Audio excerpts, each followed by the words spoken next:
Fala pessoal, eu sou Paulo Royal e hoje eu vim contar a história de uma arma de caça e sobrevivência que, apesar de ter uma aparência extremamente refinada e luxuosa, acabou ficando famosa por conta da sua fabricação, atendendo a um pedido da Luftwaffe, que era a Força Aérea Alemã na Segunda Guerra Mundial. O material de hoje vai falar sobre a arma de sobrevivência Sauer und Sohn Modell 30 Luftwaffe Drillinge, mundialmente mais conhecida como M30 Luftwaffe Drilling. Além da baixa quantidade de exemplares produzidos em toda a sua história, por volta de somente 2.500, as suas características de fabricação vão mostrar por que essa arma exótica e versátil ao mesmo tempo acabou se tornando tão desejada por colecionadores de todo o planeta. Quando o vídeo acabar, deixa aí a sua sugestão de tema ou dúvida nos comentários e me siga nas redes sociais, onde eu coloco sempre por lá um conteúdo variado sobre armas, tá certo? Meus amigos, a origem da nossa arma de hoje vem do ano de 1930, quando a fabricante alemã de armas de caça JP Sauer und Sohn decidiu projetar uma arma de sobrevivência no estilo Combination Gun, que geralmente é a junção de um ou mais canos de espingarda com um ou mais canos de rifle. Ainda naquele ano, surgia o modelo batizado originalmente como M30 Drillinge, palavra essa que significa trigêmeos em alemão. Esse nome foi dado ao armamento porque ele combinava dois canos paralelos de espingarda calibre 12 gauge com um cano de alma raiada na parte inferior preparado para receber o cartucho calibre 9,3 por 74 mm R, ou seja, uma munição de caça com alto poder de fogo e uma grande massa, geralmente com projéteis de 247 ou 285 grains. Muitos caçadores afirmam que ele é considerado um concorrente do cartucho britânico calibre 375 Holland & Holland Magnum, que tem dimensões bastante semelhantes, embora seus projéteis sejam ligeiramente mais pesados. Conforme já falado, o ponto principal que chama a atenção num primeiro momento é que, apesar de ser uma arma teoricamente voltada à sobrevivência em locais com animais perigosos, a sua construção e seus acabamentos eram extremamente refinados. Isso se deve ao fato da Sauer und Sohn ser conhecida por criar armamentos de alto padrão, e mesmo essa sendo uma arma de sobrevivência fora da proposta corriqueira da empresa, acabou encontrando algum espaço entre os praticantes de tiro esportivo e os caçadores que tinham um maior poder aquisitivo.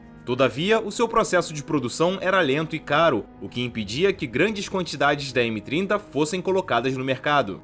O direcionamento dessa arma para fins militares começou em 1941, em plena Segunda Guerra Mundial, quando Hermann Göring, comandante da Luftwaffe, começou a observar mais de perto a M30 e, por ele ser um caçador assíduo, aficionado por rifles de alto luxo, definiu que seria uma boa ideia adotar esse armamento para que ele fosse empregado como rifle de sobrevivência pelos seus pilotos que operavam no norte da África. A partir desse ponto, a arma ficaria conhecida como M30 Luftwaffe Drillinge. O curioso nisso é que nessa parte do continente africano não existem em grandes quantidades animais perigosos ao ponto de se justificar o emprego de uma arma tão poderosa como a M30, o que leva muitos historiadores a crerem que a escolha de Hermann foi muito mais pela sua paixão pessoal pela caça do que por uma estratégia válida de combate, o que em tempos de guerra torna esse erro mais grave ainda. O que reforça a tese em questão é que centenas de pilotos alemães que combatiam na África simplesmente nunca receberam essa arma, e, por outro lado, Göring frequentemente presenteava com a M30 algumas pessoas que ele tinha apreço pessoal, como oficiais, ases da Luftwaffe, onde muitos nem operavam na África, e militares condecorados por bravura. Com isso, ficava mais do que claro que a requintada M30 havia se tornado muito mais um presente de alto padrão do que um efetivo armamento empregado por pilotos abatidos que sobreviviam ao pouso forçado. Conforme a Alemanha ia avançando sobre os territórios ocupados e abrindo cada vez mais frentes de batalha, algo que aumentava exorbitantemente os gastos das forças armadas, em 1942 a Luftwaffe resolveu parar de comprar a arma de sobrevivência. E como a guerra ainda acontecia a pleno vapor, a Sauer und Sohn não tinha mais compradores para esse caro armamento, oferecido na época na faixa dos $433, o que hoje equivale a aproximadamente $8.300. Aliás, desde o final da Segunda Guerra Mundial até hoje, a M30 Luftwaffe sempre foi objeto de desejo de colecionadores do mundo todo, tanto pelo seu valor histórico como pela engenharia e qualidade da construção do equipamento em si. A prova disso é a sua valorização no mercado de colecionismo, com essa arma combinada sendo encontrada com valores que variam de 7 mil a 32 mil dólares, dependendo do local da compra, do estado de conservação e dos acessórios originais inclusos. Em relação às características de uma M30, ela apresenta os seguintes atributos. O sistema de percussão da arma é o chamado Blitzlock, que usa cães internos para fazer a percussão dos cartuchos. O curioso aqui é que, embora a arma tenha 3 canos, só há 2 gatilhos na mesma. O gatilho de trás só dispara o cano esquerdo, que não tem nenhum afunilamento na sua ponta, ou seja, para quem já viu o vídeo aqui no canal sobre os chokes das espingardas, já sabem que esse cano é do tipo Cylinder. Entretanto, o gatilho da frente pode disparar tanto o cano direito da espingarda, que tem um choke fixo do tipo Modified, ou então o cano inferior, que é o do rifle de caça. A maneira encontrada pela fabricante para fazer a alternância entre esses canos é por meio de um botão seletor posicionado logo atrás da alavanca de abertura dos canos. Quando o operador desliza essa tecla para baixo, o gatilho frontal fica ajustado para disparar o cano direito da espingarda. Caso ele a deslize para frente, aí é o cano do rifle que vai disparar. O indicador visual de qual dos 2 canos está acionado é que quando o cano do rifle é selecionado, uma alça de mira é mecanicamente levantada pelo deslizar do botão seletor. No caso da seleção do cano direito da espingarda, essa alça permanece abaixada. Há também a indicação visual e tátil de qual dos canos já foi disparado ou não, uma vez que existem esses 3 pinos, onde quando os cães internos estão armados, eles ficam protuberantes, e quando o respectivo cano é disparado, o pino se abaixa e se alinha à superfície da armação. Além do cartucho 9,3 por 74mm usado obrigatoriamente no cano inferior, o cano esquerdo da espingarda geralmente era municiado com um cartucho de balote único, e o cano direito recebia um cartucho do tipo Birdshot, que são aqueles que vêm com balins bem pequenos, conhecidos popularmente aqui no Brasil como chumbo fino ou chumbo olímpico. Por ser um armamento de sobrevivência, o usuário, com uma mesma arma, conseguia caçar aves, animais terrestres de todos os portes e, claro, se defender de agressores humanos.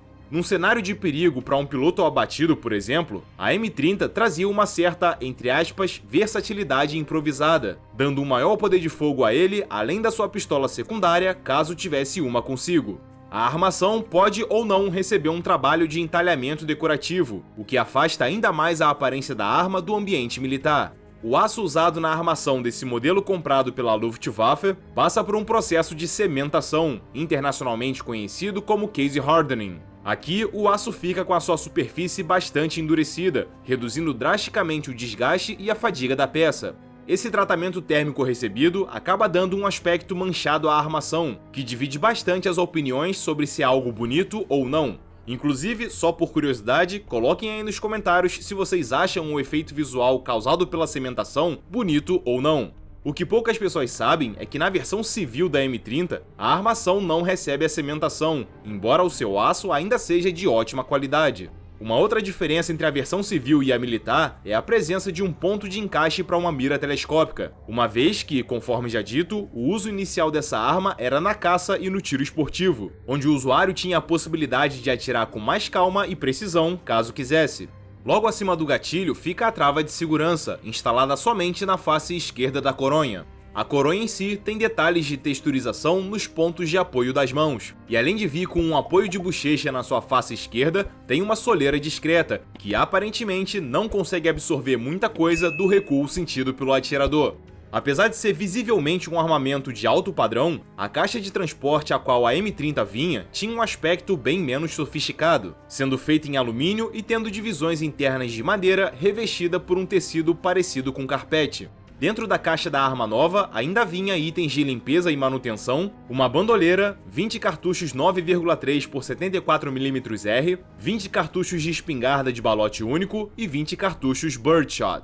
Em relação à ficha técnica, a M30 Luftwaffe traz as seguintes informações. O seu peso descarregado é de 3,4 kg. O comprimento total da arma é de 1,10 m. O comprimento do cano é de 25,6 polegadas. O calibre padrão dos cartuchos usados é o 12 gauge e o 9,3 por 74mm R. A capacidade de munição é única para todos os canos. A velocidade dos projéteis na saída do cano é de 478 metros por segundo no balote único, 366 metros por segundo no Birdshot e 735 metros por segundo no projétil de rifle. O alcance operacional é de 150 metros com balote, 30 metros no Birdshot e 300 metros no rifle. Já o alcance máximo é de 180 metros com balote, 50 metros com o Birdshot e 550 metros no rifle, tá certo?